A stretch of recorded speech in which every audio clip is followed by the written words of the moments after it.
त्वमेव बन्धुस्ते सखा त्वमेव त्वमेव विद्या द्रविणं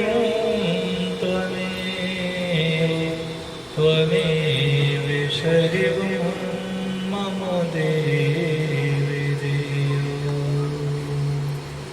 बोलिए माता भगवती माँ काली की जय, भैरवनाथ की जय, शुद्ध हनुमान की जय, शंकर भगवान की जय, सत्य सनातन धर्म की जय।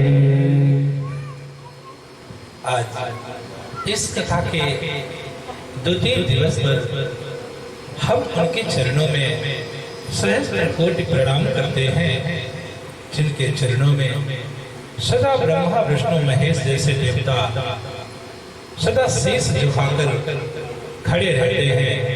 ऐसे माता भगवती आदि शक्ति जगत जननी जगदम्बा माँ काली के श्री चरणों में सहस्त्र कोटि प्रणाम करते हैं।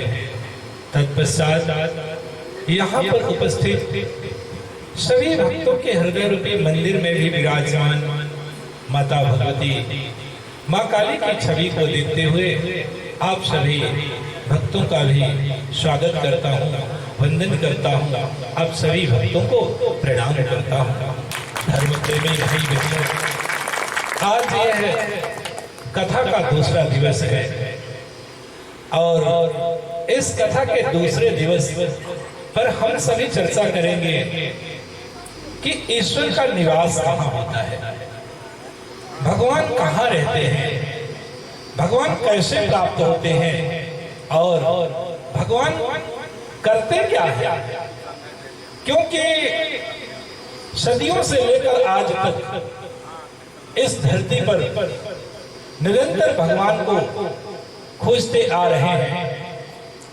युगों युगों से भगवान को खोजते हुए अपना जीवन व्यतीत करते चले जा रहे हैं। उसी तरह से आज भी भगवत प्राप्ति की चाहत को लेकर लोग अनेकों जगहों पर जाते हैं।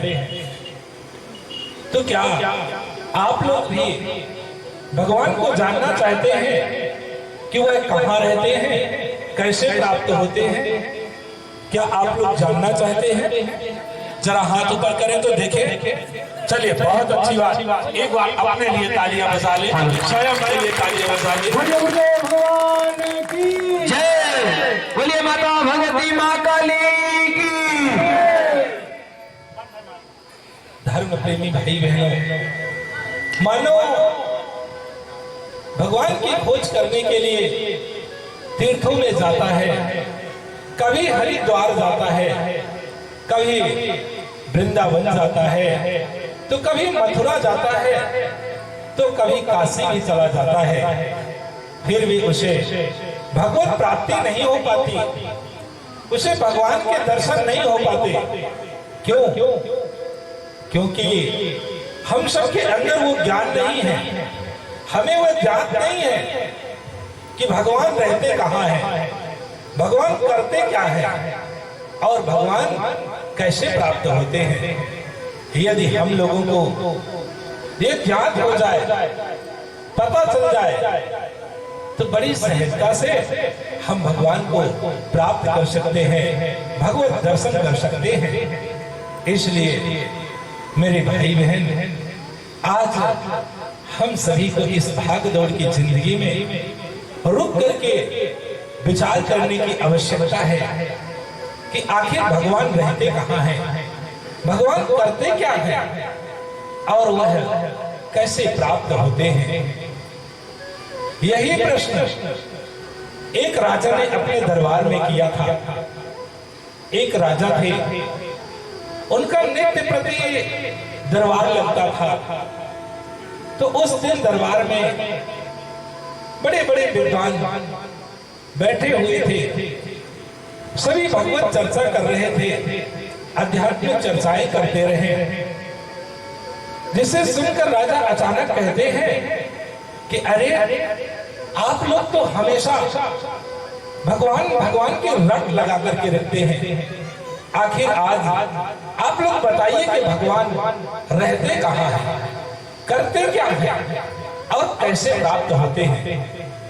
इस तरह के आज राजा के प्रश्नों को सुन करके सभी विद्वान चकित रह जाते हैं, दंग रह जाते हैं कि अरे राजा ने तो आज बड़ा कठिन प्रश्न कर दिया, अब इनके प्रश्नों को उत्तर तो देना ही पड़ेगा, क्योंकि यह राजा है और राजा कुछ भी कर सकते हैं, इसलिए इनके प्रश्नों का उत्तर तो देना ही पड़ेगा।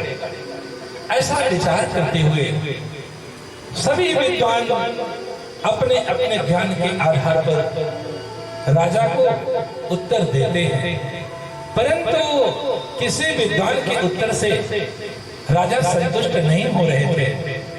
सूर्यास्त होने लगा, पूरा दिन गुजर जाता है, शाम का समय आ जाता है। तब राजा अपने सैनिकों को, अपने मंत्रियों को आदेश देते हैं कि आप लोग अपने ही राज्य के नहीं अपितु दूसरे राज्यों से भी विद्वानों को बुलाने के लिए निमंत्रण भेजा जाए, जिससे यह सिद्ध हो सके, यह पता चल सके कि वास्तव में भगवान कहाँ रहते हैं, कैसे प्राप्त होते हैं और वह करते क्या है।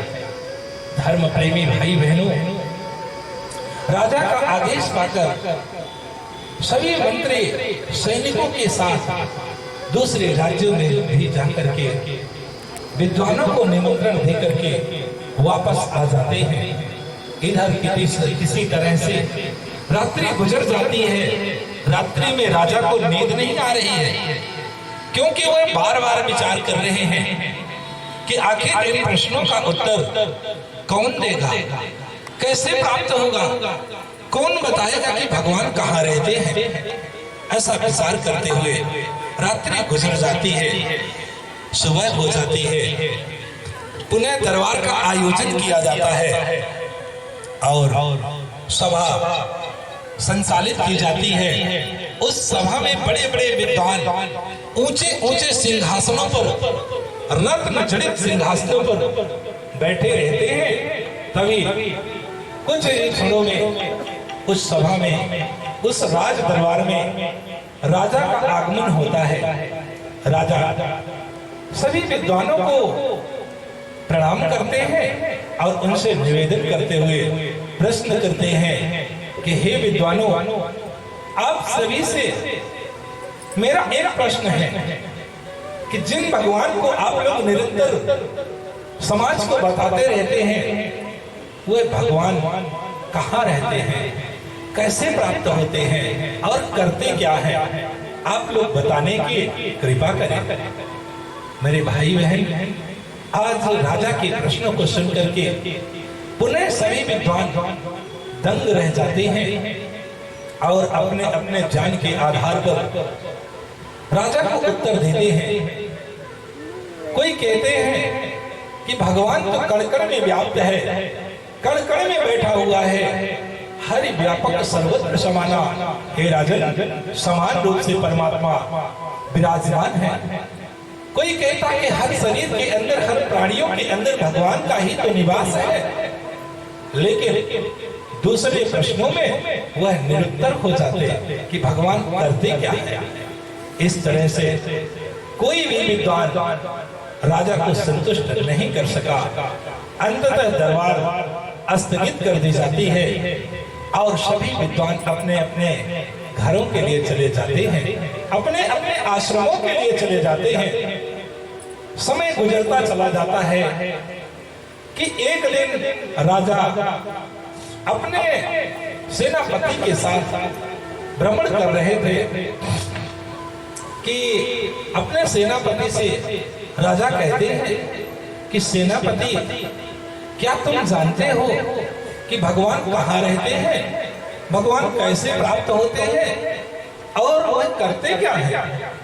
सेनापति तो घबरा जाता है और कहता है कि राजन, मैं तो सेनापति हूँ, मुझे इस विषय में ज्ञान नहीं है कि भगवान कहाँ रहते हैं। मुझे तो केवल युद्ध के विषय में ही ज्ञान है। युद्ध के विषय में आप बात करिए तो मैं आपको अवश्य बताऊंगा, लेकिन राजन इस विषय में मुझे कोई भी ज्ञान नहीं है। हाँ, मैंने सुना है कि जो हमारे राज्य के महामंत्री हैं उनसे बढ़कर के दूसरा कोई विद्वान नहीं है। मंत्री की ओर इशारा करते हैं। तब राजा मंत्री की ओर देखते हुए कहते हैं कि मंत्री, क्या तुम विद्वान हो? और मंत्री जी के मुख से अचानक निकल जाता है कि हाँ राजन, मैं विद्वान हूं, पूछिए क्या बात है। तब राजा कहते हैं कि मंत्री, हमारा तो वही पुराना ही प्रश्न है। अगर तुम विद्वान हो तो बताओ कि भगवान कहाँ रहते हैं, भगवान करते क्या हैं और भगवान कैसे प्राप्त होते हैं। राजा की बातों को सुनकर के तो मंत्री जी के शरीर का पूरा रक्त ही सूख जाता है। उनके पैरों के नीचे से जमीन खिसक जाती है। उनके सिर के ऊपर लटकती हुई तलवार नजर आती है, क्योंकि मंत्री जी ने कह दिया कि हाँ हम विद्वान हैं, और राजा ने प्रश्न भी कर दिया। लेकिन मंत्री जी यदि उत्तर नहीं देंगे तो निश्चित तौर से उन्हें मृत्यु दंड दिया जाएगा। और अंततः राजा यही कहते हैं कि मंत्री जी बताओ, मेरे प्रश्नों का उत्तर दो। तब आज मंत्री जी घबरा करके डर करके कहते हैं कि राजन, जिन प्रश्नों का उत्तर बड़े बड़े विद्वान नहीं दे सके, तो मैं तुच्छ व्यक्ति इन प्रश्नों का उत्तर कैसे दे सकता हूं। फिर भी राजन, यदि आप इन प्रश्नों का उत्तर चाहते हैं तो मुझे कुछ दिन का वक्त दे दीजिए, समय दे दीजिए, तो निश्चित ही मैं इन प्रश्नों के उत्तर देने का प्रयास करूंगा। इसके लिए राजा कहते हैं कि मंत्री जी, हम तुम्हें 7 दिन का समय दे रहे हैं। 7 दिन के अंदर यदि आपने इन प्रश्नों का उत्तर नहीं दिया तो तुम्हें मृत्यु दंड ही दिया जाएगा।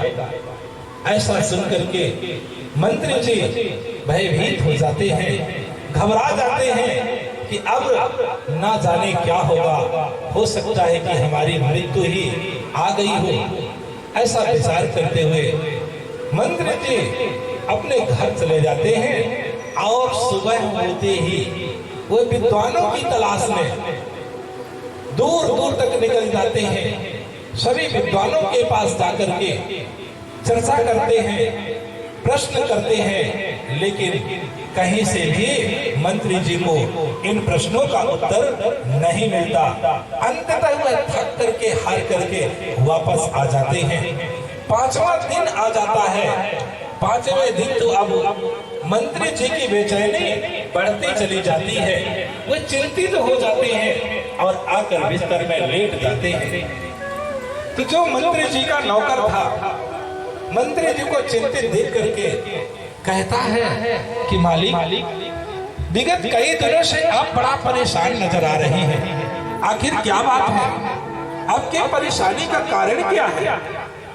तो मंत्री जी विचार करते हैं कि जिन प्रश्नों का उत्तर बड़े बड़े विद्वान नहीं दे सके, तो ये तुच्छ अनपढ़ व्यक्ति क्या देगा, इसलिए इसे बताना उचित नहीं है। ऐसा विचार करते हुए मंत्री जी कहते हैं कि अरे तू जा अपना काम कर, तू अपने काम में ध्यान दे, हमारी बात छोड़ दे। ऐसा सुन करके आज वह नौकर वापस चला जाता है। रात्रि किसी तरह से गुजरती है। सुबह होते ही पुनः मंत्री जी विद्वानों की तलाश में निकल जाते हैं। सारा दिन भ्रमण करते हैं, लेकिन उन्हें कहीं से इन प्रश्नों का उत्तर नहीं मिलता। अंततः थक करके, हार करके वापस आ जाते हैं। और अब आज तो उनका दाना पानी भी बंद हो जाता है, अन्न ग्रहण भी नहीं कर पा रहे हैं, उनकी भूख ही नष्ट हो जाती है, क्योंकि अब सुबह उन्हें मृत्यु दंड दिया जाएगा। ऐसा विचार करते हुए मंत्री जी आते हैं और बिस्तर में लेट जाते हैं।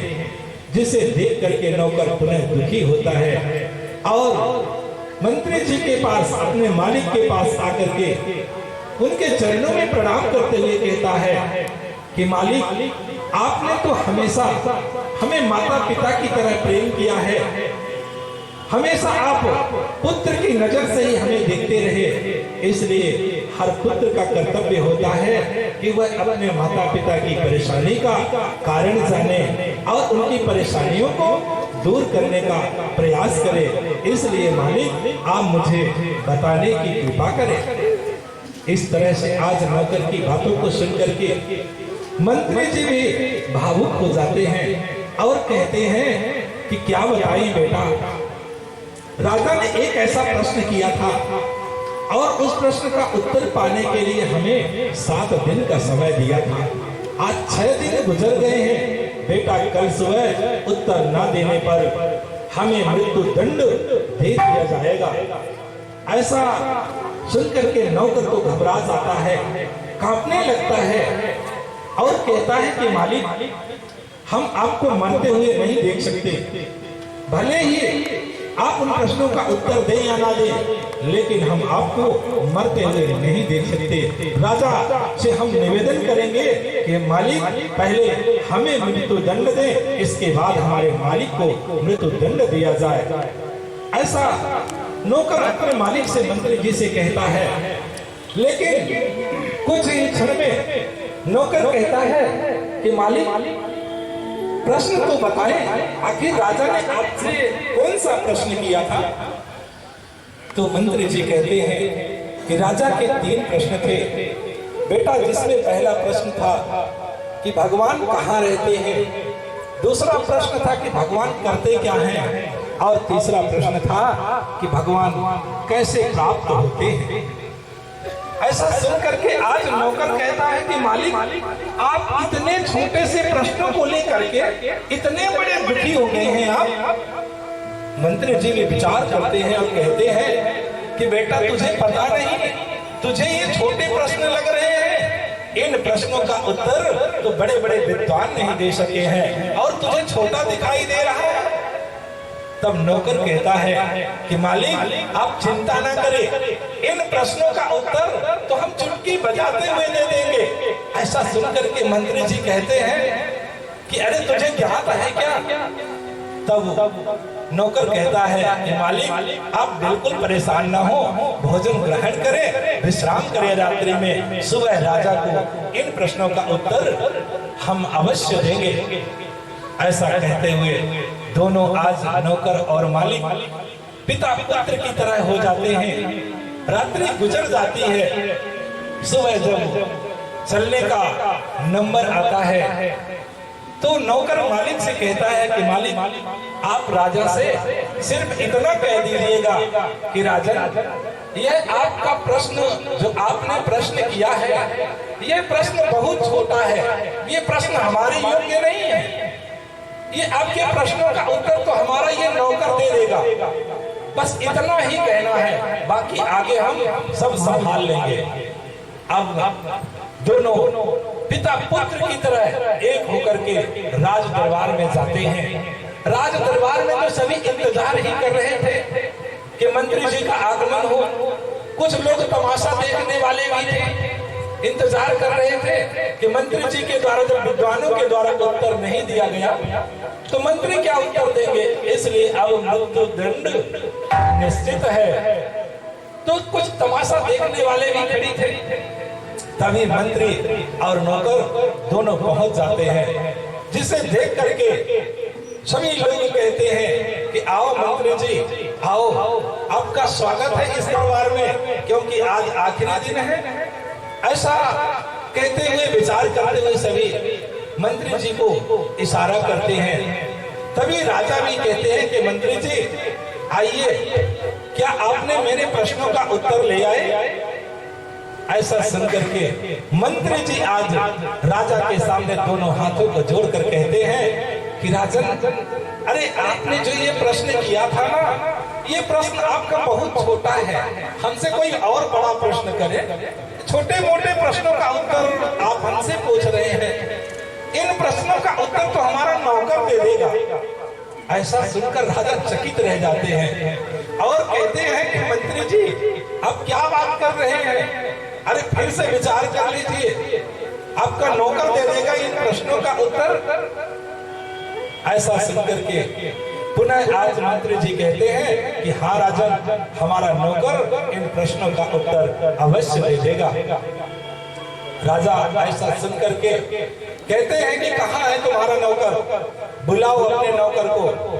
मेरे भाई बहन, आज नौकर को बुलाया जाता है।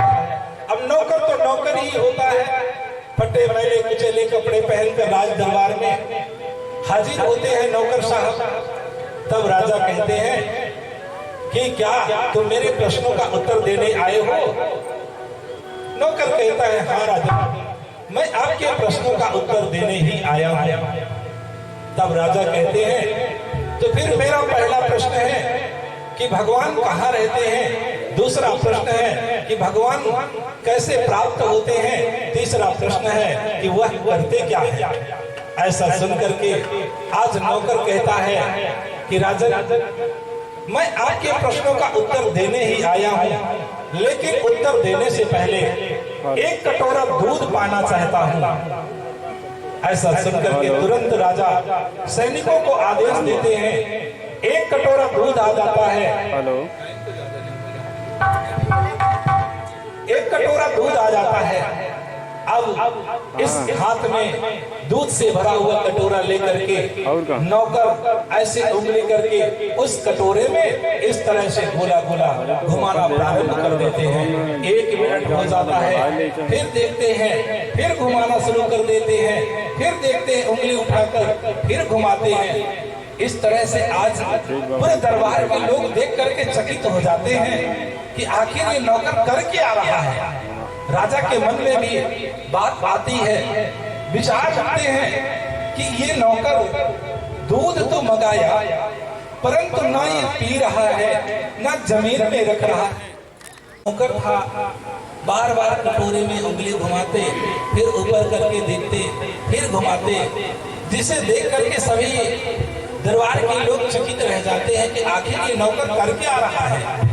ना तो दूध पी रहा है, ना जमीन में रख रहा है और ना ही कुछ कर रहा है, बस उंगली घुमाता है, उंगली को निकाल करके देखता है। राजा के मन में भी यही बात आती है कि आखिर नौकर दूध क्यों मंगाया। ये ना तो दूध पी रहा है, ना जमीन में रख रहा है और ना ही मेरे प्रश्नों का उत्तर दे रहा है। ऐसा मिनट, 2 मिनट, 4 मिनट राजा देखते हैं और एक बार कहते हैं कि अरे तू कर क्या रहा है, ना तो दूध पी रहा है, ना कटोरे को जमीन में रख रहा है और ना ही मेरे प्रश्नों का उत्तर दे रहा है, आखिर कर क्या रहा है। तब वो नौकर कहता है कि राजन, अब ये बड़े बड़े विचार करने की बात है, ध्यान से सुनने की बात है, यही रहस्य की बात है। तब नौकर कहता है कि राजन, मैंने सुना है कि दूध में घी छिपा रहता है, परंतु इसमें घी तो कहीं नजर नहीं आ रहा है, कहीं दिखाई नहीं दे रहा है। तब राजा क्रोधित हो जाते हैं और कहते हैं कि मूर्ख, अरे तुझे घी की जरूरत थी तो घी मांग लेता, दूध क्यों मंगाया। तब आज नौकर कहता है कि राजन, मैंने सुना था कि दूध में ही घी छिपा रहता है, परंतु दिखाई नहीं दे रहा है, दूध में घी नहीं दिखाई दे रहा है। तब राजा कहते हैं कि मूर्ख, बिल्कुल सही सुना है तुमने, दूध से ही घी निकलता है, दूध में ही घी छिपा रहता है, परंतु छिपे हुए घी को निकालने के लिए एक विधि होती है। पहले दूध को गर्म किया जाता है, फिर निश्चित तापमान में ठंडा किया जाता है, फिर उसमें थोड़ी सी खटाई डाल करके दही बनाई जाती है और इसके बाद मथनी से मथा जाता है। तब क्या निकलता है, घी निकलता है। मूर्ख, तुझे इतना भी ज्ञान नहीं है और चला आया मेरे प्रश्नों का उत्तर देने। तब नौकर कहता है कि राजन, ये आपके पहले प्रश्न का उत्तर है कि भगवान कहाँ रहते हैं। तो ऐसा सुन करके सभी दरबारी चकित रह जाते हैं, राजा भी चकित रह जाते हैं कि मेरे प्रश्नों का उत्तर कैसे हो गया, इस दूध के कटोरे से मेरे प्रश्नों का उत्तर कैसे हुआ, समझाइए। तब नौकर कहता है कि राजन, जिस तरह से इस कटोरे में पूरा दूध भरा हुआ है और दूध में घी छिपा हुआ है परंतु घी दिखाई नहीं देता, उसी तरह से राजन हर प्राणियों के अंदर परमात्मा बैठा हुआ है परंतु उन्हें दिखाई नहीं देता। लेकिन राजन दूसरे प्रश्न का उत्तर है कि परमात्मा प्राप्त कैसे होते हैं। तो जिस तरह से पहले दूध को गर्म किया जाता है, फिर उसे ठंडा करके उसमें खटाई डाल करके जमाया जाता है, दही बनाया जाता है, इसके बाद मथनी से मथने पर घी प्रकट हो जाता है। तो राजन उसी तरह से जब मनुष्य गुरु मंत्र रूपी खटाई को लेकर के डाल देता है और संयम और साधना की मथनी से मथता है तो हृदय में ही भगवान प्रकट हो जाते हैं, भगवान प्रकट हो जाते हैं। ऐसा सुन करके बड़े बड़े विद्वान चकित रह जाते हैं, राजा भी दंग रह जाते हैं और कहते हैं, विचार करते हैं कि धन्य है तू, अरे जिन प्रश्नों का उत्तर बड़े बड़े विद्वान नहीं दे सके, आज तू बड़ी सरलता से इन प्रश्नों का उत्तर दे दिया, क्योंकि वह सत्संग सुनता था, सत्संग का श्रवण करता था। इसके बाद राजा कहते हैं कि क्या तुम उस विधि को जानते हो जिससे परमात्मा प्राप्त हो जाते हैं, परमात्मा को प्रकट कर लिया जाता है। तो नौकर कहता है कि हाँ राजन, मेरे गुरुदेव जी के द्वारा बताया गया था कि परमात्मा को कैसे प्राप्त किया जाता है। तब राजा कहते हैं कि ठीक है, दो प्रश्नों से तो हम संतुष्ट हो चुके हैं और राजा निरंतर भी हो गए थे, क्योंकि कोई तर्क करने की जगह ही नहीं थी। तो राजा संतुष्ट होकर कहते हैं कि ठीक है, हमें भी उस विधि को बता देना, लेकिन अब हमारे तीसरे प्रश्नों का उत्तर दो। तब नौकर कहता है कि राजन, मैं जरूर आपके तीसरे प्रश्न का उत्तर अवश्य दे देंगे, लेकिन राजन हम तो बड़ी दूर से चल करके आए हैं और आपके दरबार में बड़ी देर से खड़े हुए हैं। राजन, जो विद्वान आपके प्रश्नों का उत्तर नहीं दे सके थे, उन्हें आप ऊंचे ऊंचे सिंहासनों पर बैठाए थे और हम तो आपके प्रश्नों का उत्तर दे रहे हैं, फिर भी आपके दरबार में काफी देर से खड़े हुए हैं। राजन, हम हिंदू हैं और हिंदू धर्म का नियम है कि गुरु का आसन ऊंचा होता है और शिष्य का आसन नीचा होता है। तो राजन, इस समय आप जिज्ञासु हैं और हम आपके जिज्ञासा को दूर करने वाले हैं, इसलिए राजन मेरा आसन उच्च होना चाहिए और आपका आसन नीचे होना चाहिए। ऐसा सुनकर के राजा तुरंत सैनिकों को आदेश देते हैं कि एक सिंहासन मंगाया जाए। तब नौकर कहता है कि राजन नहीं, हमारा सिंहासन तो सबसे ऊपर होना चाहिए और सबका सबसे ऊंचा आसन सिर्फ आपका है, इसलिए राजन कुछ क्षण के लिए आप हमारी जगह में आ जाइए और हम आपकी जगह में चले जाएंगे। ऐसा सुनकर के राजा कहते हैं, विचार करते हैं कि कुछ ही क्षण की तो बात है, चलो हम चले ही जाते हैं। और राजा अपने सिंहासन से उतरते हैं, नौकर की जगह पर आ जाते हैं और उस नौकर को सिंहासन पर, राज सिंहासन पर बैठा दिया जाता है, जो सबसे उच्च स्थान होता है, जो सबसे उच्च आसन होता है। उस आसन पर राजा का आसन, राजा का सिंहासन बढ़िया मुलायम मखमली लगा हुआ था। नौकर जाकर के बैठ जाते हैं और प्रश्नों का उत्तर देना ही कुछ क्षणों के लिए भूल जाते हैं। राजा वहां पर खड़े होकर इंतजार करते हैं, 2 मिनट 4 मिनट 10 मिनट गुजर जाते हैं। सभी दरबार के लोग भी विचार करते हैं कि ये तो नौकर सिंहासन पर बैठकर राजा के प्रश्नों का उत्तर देना ही भूल गया। ऐसा राजा भी विचार करते हुए कहते हैं कि अरे हमारे तीसरे प्रश्नों का उत्तर दीजिए ना। तब नौकर कहता है, राजन कौन सा प्रश्न है तीसरा आपका? तब राजन कहते हैं कि तीसरा प्रश्न है कि भगवान करते क्या है? तो नौकर जानते हैं क्या कहता है? नौकर कहता है कि राजन जो अभी अभी हुआ है वही भगवान करते हैं। तब राजा कहते हैं कि क्या हुआ? तो नौकर कहता है कि राजन भगवान यही करते हैं, वो जिसको चाहते हैं एक राजा को रंक बना देते हैं और रंक को राजा बना देते हैं। यही भगवान का कार्य होता है।